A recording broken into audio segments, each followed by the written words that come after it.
ज़िंदगी कभी कभी कोरे कागज़ की तरह हमारे सामने होती है और कलम हमारे हाथ में, जिसमें हमें अपनी कहानी लिखनी है। पर फिर भी हम कभी अपने ही हाथों कहानी गलत कर देते हैं। किसी की बातों को दिल से लगाकर मन में नफ़रत लिख देते हैं, तो कभी किसी से उम्मीद लगा के खुद में ही उलझन लिख देते हैं। कभी किसी से निभाने की चाहत में अपनी पहचान को लिखना भूल जाते हैं, तो कभी किसी के छूट जाने के डर से आगे बढ़ जाना लिख नहीं पाते। कभी खुद को समझा नहीं पाते और जब खुद का गलत लिखा देखकर विश्वास टूटता है, तो कलम किसी और को पकड़ा देते हैं। पर कोई और तुम्हारी परफेक्ट कहानी कैसे लिख सकता है?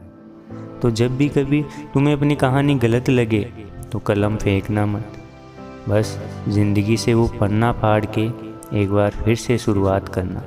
और इस बार तुम गलत नहीं लिखोगे, क्योंकि काफ़ी का फटा हुआ पेज तुम्हें हर बार सही याद दिलाएगा।